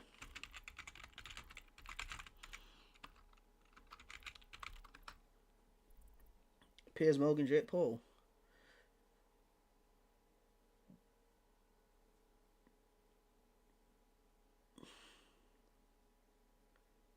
We'll see. Beat you. Fought multiple. I'm a killer. I get in the ring with the best people. And you get in the ring with a guy who's 50, he's literally nearly as old as me. The only proper boxer you fought was Tommy Fury, and he beat you. Fought multiple boxers with professional records, including Mike Tyson himself. Peak Tyson, you wouldn't have lasted 10 seconds. And you versus going to the gym, you're still a fat ass. We can make up hypotheticals. You should go to the gym. If you went to the gym, I've been twice this week. I don't think that's a hypothetical. I don't think it's a hypothetical though. Like Jake Paul versus Prime Tyson. I think we all know who wins that fight. I'll say that Jake Paul has like a 5% chance, and Mike Tyson's chance percentage is like 95. Like, come on, bro. We're speaking about. Mike Tyson, I don't think you go to the gym. I think you're a great YouTuber. You think that your opinion matters. Well, why are you doing my show if it doesn't? Oh, I'm just taking your audience to sell pay-per-views. I don't give a fuck about your show. You dumbass. This is a fucking business enterprise. Cheers, Jake. Really enjoyed it. Yeah, I think Yeah, 100%, bro. I genuinely do think that Mike Tyson beats the living daylights out of Jake Paul, bro. No, everybody has a chance in a fight, but it just depends on the odds, innit? And I'm thinking that, like, 95% to Mike Tyson, dude. You know what I mean? Well, it's actually made in rage quit, bro. That's actually pretty funny, to be fair.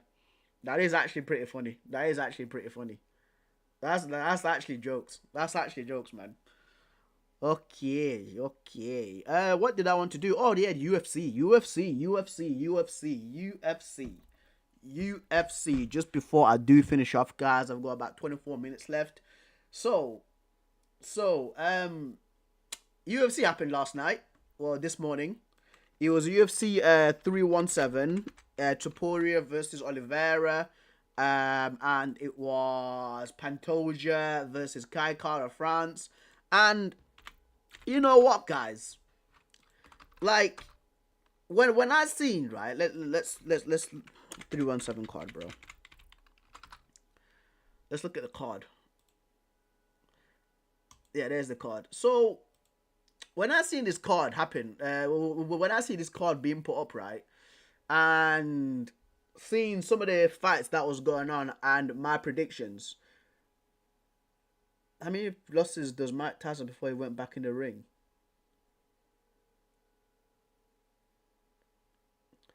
Mate, how many losses does Mike Tyson have before he went back in the ring? What do you mean losses? Are you talking about in the ring or outside of the ring, bro? Like, what do you mean? What do you mean, Valentino? How many losses does Mike Tyson have before he went back in the ring? You mean before he retired? Oh, it's his birthday tomorrow. Literally in a few. I didn't know that Mike Tyson's born in June. See, I told you, mate. The best people are born in June, bro. The best people are born in June, mate. Professional boxing record. How many fights? Right. So yeah, the Kevin McBride, bro, 2005. That was the last time he had a fight. 38 years old, 2005, bro. 38 years old, 2005. The last fight that I remember seeing was the Lennox Lewis one. The Lennox Lewis one was crazy. Lennox Lewis versus Tyson, dude. But yeah, we can check it out here. Let's see. So you can just see by the time gap. So Donovan Roddick was the last like proper fight he had, I think, because there's a massive time gap where he was in jail. That's why. So the Donovan Roddick one. Frank Bruno, 1996, 29 years old. Bruce Sheldon, Evander Holyfield twice, and Evander Holyfield's a brilliant fighter. 2 no contests, but yeah, that's when he was old, man. 50 wins, 7 losses. 50 wins, 7 losses for Mike Tyson. But I think that when you look at Tyson, peak Tyson was like late 80s. Well, yeah, so it's like, yeah, late 80s, early 90s. Bro, look at this record, bro. Yeah, there you go. So, late 80s, early 90s. So he was knocking... Dude, look at this. TKO, KO, TKO, KO, Do you genuinely think, like, people... If you think that Jake Paul would win in a fight against peak Tyson, then you've got something else coming to you, bro. Bro, like... His fights, guys. This is crazy. Look, this is crazy, bro. This is absolutely crazy. First round, fourth round, first round, second round, third round, first round. TKO, bro, TKO, KO in the third round, KO in the first round. Literally a minute in, KO in the first round, 40 seconds in, TKO, KO in the first 37 seconds, TKO, KO in the first minute, bro. Yo, that's crazy. That is crazy, bro. the first person to survive a Mike Tyson barrage and go all the way fully was James Tillis, and then Mitch Green after that, bro. Yo, man, nah, this is crazy, dude. This is crazy. 1% chance. 1% chance. Okay, then we're giving 1%. We're giving 1%. 1%, lad. 1%. 1% chance, Valentino. 1% chance. 1% chance, mate. But anyway, UFC talk, fam. UFC talk. Oh. Yeah, anyway. For the people that know, right, that Jesus Christ, bro. UFC chat. For the people who are my friends, of course, know that like my second like sport that I do like is MMA, mixed martial arts. People call it UFC. It's actually called mixed martial arts because UFC is just an organization, right? I have trained in martial arts before. I've actually trained in a really good gym in Birmingham. I think it's one of the best gyms in England, in my opinion, just for the fighters that have actually come through. Leon Rocket Edwards was one as well. He trained there before, and my former coach, well, my former basically like coach or instructor, he did teach him in wrestling, right? And somebody was asking me if I could give my thoughts and opinions, and this was one of my colleagues. Shout out to Mohammed. He was actually basically wanting me to give my thoughts and opinions on UFC 317, which transpired last night or this morning, as people in the UFC in the UK, Europe, or even like sometimes in Asia we would say, right? So this was it, guys. This was genuinely the card, but the card has changed multiple times because it wasn't Paulo Costa versus Kopilov. I think it was actually it was Moicano versus Benil Dariush, and who fought it as well, because this card is not correct. Actually, this card is actually not correct. I need to get the correct card up, man. I need to get the correct card up, bro. I need to get the correct match card up, bro. I need to get the correct card up. I did watch it, fam, because it's International Fight Week. I actually did watch it. Past 24 hours. Past 24 hours. That is the correct one. There we go, guys. There we go. That is the correct one, man. And yeah, so UFC, yeah, I did watch it, Valentino. It was International Fight Week. So International Fight Week, in terms of like MMA, especially for the UFC, think of it as like your Champions League final. Think of it as like your Super Bowl final. Like this is like basically it's like the weekend where like the biggest fights in UFC happen. Usually when like UFC reaches a milestone of like UFC 100, UFC 200, UFC 300, usually like International Fight Week is also held then, right? And this was the match card. So when I seen the match card at first, and I was seeing it was like Terrence McKinney versus Slavokos. We have Tracer Cortez, absolute looker, but deadly at the same time. She's so lethal. Versus Arujo. You had Hermanson versus Gregory Robocop Rodriguez. And then in the main card, Pelton Talbot versus Lima. Benil Dariush versus Renato Moni Moicano. You had Joshua Van versus Brandon Road Dogg Royval. Kai Kara France versus Alexandre the Cannibal Pantoja. And then of course the main fight, the main event was Ilya Ermaltardo Topuria and versus Charles Dobrons Oliveira, right? And my predictions when I went into this, guys, I said that Terrence McKinney was going to beat Slavokos. I said that Tracer Cortez was going to win the fight. I said that Gregory Rodriguez was going to win that fight due to knockout. Peyton Talbot was one of the guys that I was really unsure of, because Peyton Talbot, his first two fights, I think it was one against Cameron Simon, the South African guy, where he absolutely just ran past him and just took him out.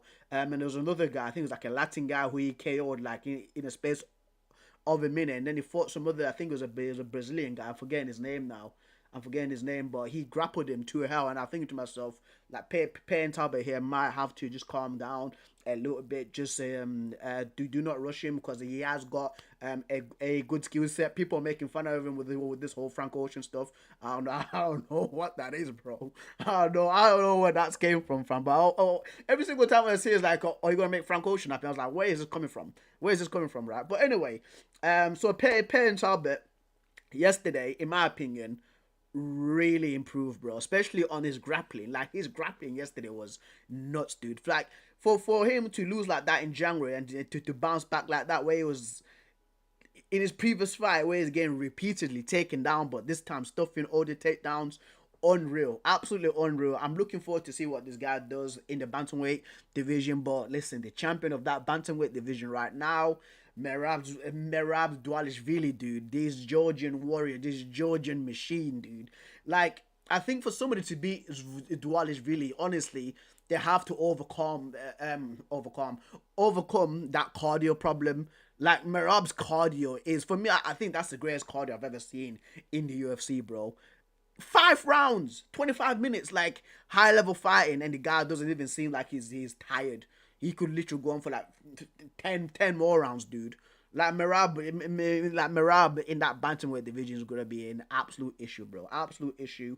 Beneil Dariush versus Moicano. Beneil Dariush, once again, an experienced guy, and I love like the his interview yesterday. Was like, you know what? I really don't care about the fame. I just want to be with like my family, my wife, and my kid. If UFC would like basically call me for a fight, I'm there. I just love to fight. I think this is what God's put me on earth to do. I was like, you know what, man, respect to Beneil Dariush. For me, every single time when I see this guy, he's always a great person. Always like he always carries himself well. You know what I mean? So, and Moicano too, like Moicano's exact opposite, but a character who is absolutely awesome. And this fight was an absolutely terrific fight. And I think Moicano really started off quick. I think he dropped Beneil Dariush in the first round, and then Beneil Dariush actually came back and got the W, which I did predict. I thought that Brandon Roivara was going to beat Joshua Van, but Joshua Van, oh my days, for a guy that's been training 5 years. 5 years! This guy looks like he's been doing boxing since he was 6 years old, dude. 23 years old as well. 23 years old, and he's come out like that against the number 1 contender in the flyweight championship, bro. He's literally one below Alexandre Pantoja, who's a champion. Like, Brandon Royval's no joke. Like, Brandon Royval's been in some absolute wars, right? And for him to fight like that against freaking Van, bro, and Van to bring it back too, because like the amount of strikes that these two were letting off were mad. And I think it was John Anik that said that this fight should have been a 5-rounder. Somebody would have died, bro. These guys were absolutely going at it yesterday, man. And for Joshua Van to do that against, again, like a number 1 freaking contender in the flyweight championship, dude. Oh, that's crazy. That is crazy right there. Like, for 23 years old, and he's ready to fight like that. He's got so much more. I think he's got another, 15 years? 15 years in MMA, bro, and he's going to get better too. So, shout out to him. I think he's going to be the guy that's going to be fighting Alexandre Pantoja next for the UFC flyweight championship, man. And listen, like, I love Kai Kara France. Again, unreal mentality. Real, he actually leaned into like his Maori like a culture, his ancestry, right? But Pantoja is a different beast, bro. Pantoja is a different animal, fam. Like, he just wait. Because for me, I genuinely did think that this fight was going to be closer. But Pantoja was like, you know what? I'm going to come back to 50 Cent. Many men, shades on, just looking cool. And I'm just going to come here and just submit this guy. Like, I think it was in the 2nd round. Insane fighter, bro. Like Pantoja deserves a lot of respect. Even from me. You get what I mean? Even from a guy who's like a proper like, hardcore UFC fan. Like whenever Pantoja's fan, I was like, oh, it's just Pantoja fighting. But yesterday, the guy got my respect, dude. Like, Pantoja's an absolute beast, absolute demon. So it's gonna be a very interesting fight to see what Van does against Pantoja. I think that Pantoja still wins it. Just again, like the mentality, the level that Pantoja is working at right now. I can't see anybody beating this guy, bro, in the flyweight division. So let's see what Van does. Just before I do speak about the main event, I have to speak about Gregory Rodriguez versus Jack Hermansson, right? Like I said that Gregory Rodriguez was going to win by KO, because again, like, he's a big dude, hits hard. He's been in multiple wars, like in UFC. I don't think there was one time where he got his like head cut and he was still carry on, right? Like Gregory Rodriguez is an absolute unit, and the way that he knocked out Jack Hermansson, right? And man said jerk, bro, because I'm Gregory and Jack put them together. But anyway, pause. But anyway, freaking jerk, bro, and jerk chicken too. But anyway, the way that Gregory Rodriguez knocked out Jack Hermansson, right? I almost said jerk again. Jack Hermansson. Jesus Christ, I'm gonna call him Joker. The way, because I said that's his nickname. The way that he knocked him out, the hammer fist was so unnecessary. The hammer fist was so unnecessary, bro. I don't know. Let me see. Let me show you guys. Gregory Rodriguez, bro. Gregory Rodriguez. Because I can't show you guys the full clip. Can I? Let me jump on X, actually. Because like the second hand, the hammer fist after the left hook was so unnecessary. That's really dangerous, bro.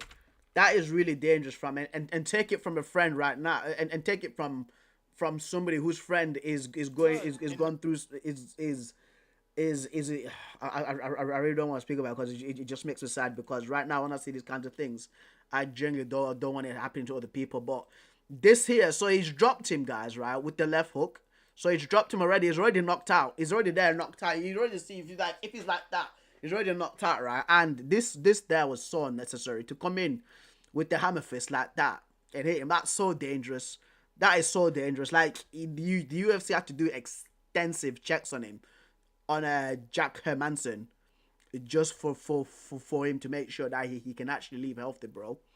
You get what I mean? So that right there is very distasteful, man. It's very distasteful, fam. Because I do get it. I do get it that, like, listen, yeah, it's a fight, right? But you could clearly see that he was knocked out. Even like in the heat of it, because he literally does that and then he falls back like that, and for him to follow through with that hammer fist. Come on, man. Come on, bro. Love says Gregory Rodriguez should be DQ'd for that BS last night. That was absolutely disgusting to see. No room for that BS in the sport. Disgraceful, bro. It was so bad. It was so bad, bro. It was absolutely so bad, mate. Controversy surrounding the hammer fist. I'm not going to stop into the jail, so I just did my job. Yeah, but there is a line though, isn't there? There is a line though, bro. There is a line, man. I don't care what the people think, man. When you go inside the cage, we sign the contract, we're able to everything. Because if he was on the other side and he did the same, why are you going to be mad with him or something like that, man? He did his job. But I hope he's okay. He a warrior like me. But that... Man, Brozov said, it reminds me of Vanderlei Silva. This ruthless stuff, man enters the cage ready to kill or be killed, a true warrior. Yeah, he was out, man. He was out. There's many countless times, guys, where basically a fighter has been KO'd, innit? And so some fighters actually stop themselves before they even hit the other guy. There's actually some fighters that actually stop themselves before the other guy's being hit, because it's very unnecessary, man. Like, it's so dangerous hitting something like that, because that can cause brain damage, bro. You get what I mean? It can cause unnecessary brain damage. But anyway, the main fight, Ilia Topuria versus Charles Oliveira. Listen,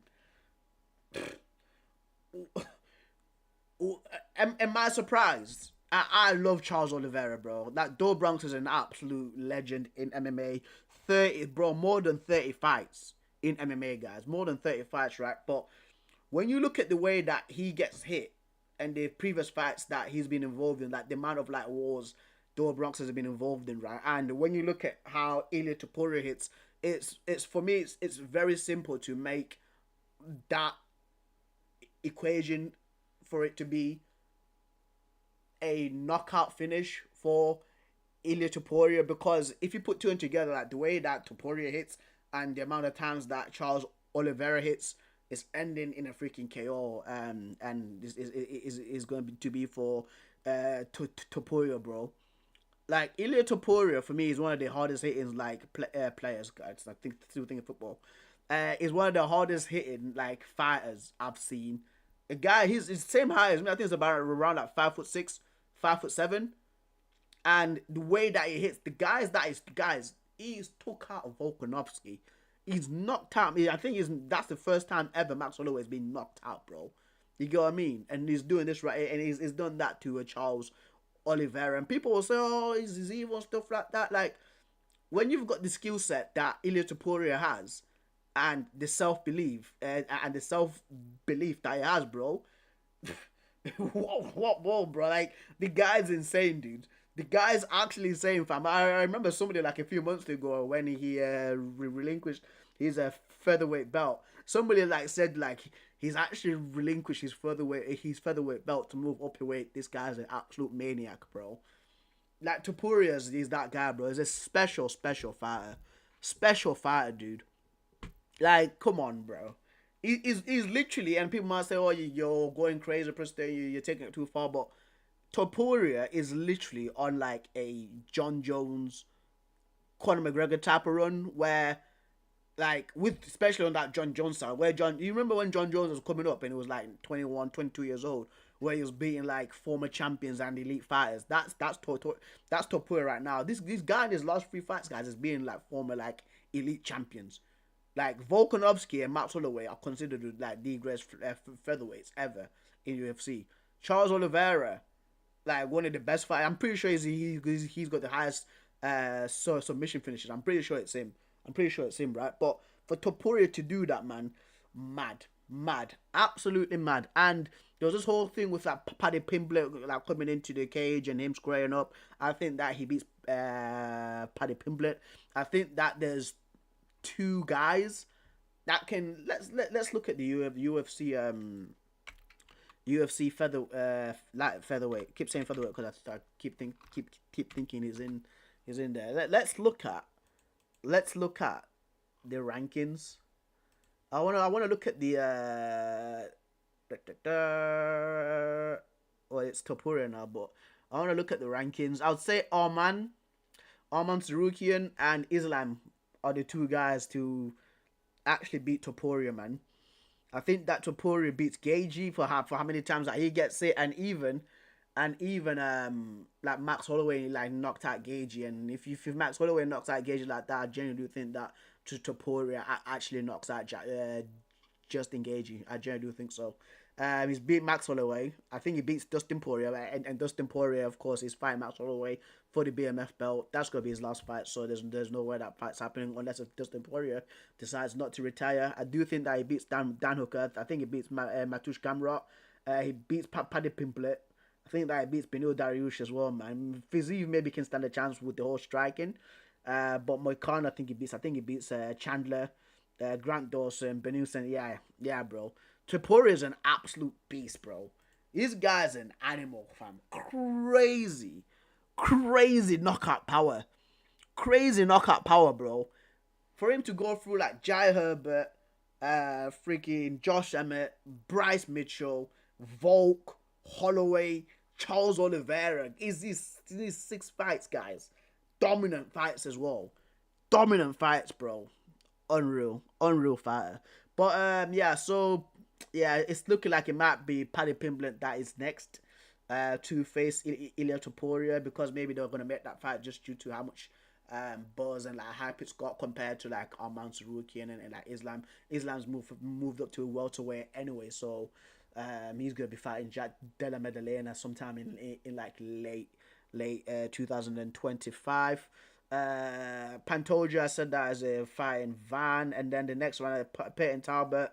I think Peyton Talbot again is gonna be trying to get like a rank fighter. He should be trying to get a number next to his name. So I think that's it, man. I think that is it, guys. Have you heard of the Englishman in New York? From Sting. In New York from Sting? No. Have you heard of Englishman in New York from Sting? Nope. How is he? I'm not answering that question, bro.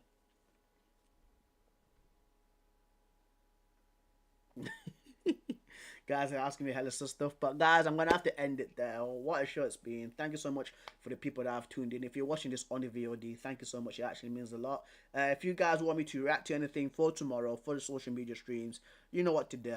You know what to do. You know what to do. You know what to do.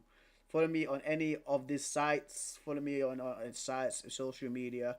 I'm usually active. I'm very active on my personal Instagram ones. So if people want to have a chat or anything like that, message me there. Don't message me with some madness. Don't send me stupid reels, guys.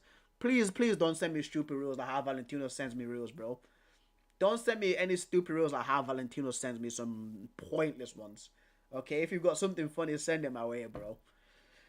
The song Sting, Englishman in New York. No, never heard of it, bro. Never heard of it. I do know of Sting, the guy with the blonde hair. I'm pretty sure it's the guy with the blonde hair from the Police. He's from the Police, isn't he? Yeah, Sting. There you go. Sting. There you go. Sting. The guy with the blonde hair from the Police. Yeah. But Valentino, thank you, my guy. Thank you for supporting the cause, bro. You're always in here, my friend. Thank you so much. It actually means the world to me, fam. It actually means the world to me, bro. I think a lot of people have been unsubscribing because I've not been covering a lot of Saudi League. But listen. I'm protecting my channel. I'm protecting my channel first, guys. I have to protect the channel. Once that copyright strike does go away, of course, we'll start doing Saudi League reactions and all that kind of things. But right now, and of course I have to speak about just worldwide football as well, guys. I have to speak about worldwide football too. I am an international football channel, so that's why. But when that copyright strike does go away in October, we are back in business too. So yeah, international football channel first, guys. But yeah, have you talked about George Jesus? I know I haven't. I seen it, bro. I actually seen it, yeah. I actually seen it, and I was like, oh, Ronaldo and George Jesus. I wonder how that's gonna work out. Bro, because he's gone to Al Nassr. He's the new Al Nassr coach. He's the new Al Nassr coach. I've seen Ronaldo's contract, which I will be putting out a video tomorrow from one of the highlights as well, from one of the clip highlights too. So yeah, man. Guys, I will catch you a lot tomorrow. Tomorrow there's gonna be a stream. I forgot to order. I'm trying to get a gaming chair as well, because this is starting to hurt my back. This is starting to hurt my back, so I'm trying to get a gaming chair as well. So if I can get that gaming chair, probably for Tuesday, because I think next day delivery now for Amazon is absolutely finished. It's absolutely done. So I'll be trying to get it for tomorrow, and then I can have a gaming chair. I can swing around, stand up, and do all this kind of nonsense while not using this one, fam. But yeah, I don't think it's gonna work. What's not gonna work, bro? What is not gonna work, lad? I'm gonna go, fam. I'm gonna go, brother. Just message me on Instagram, lad. Message me on Insta. But yeah, catch you.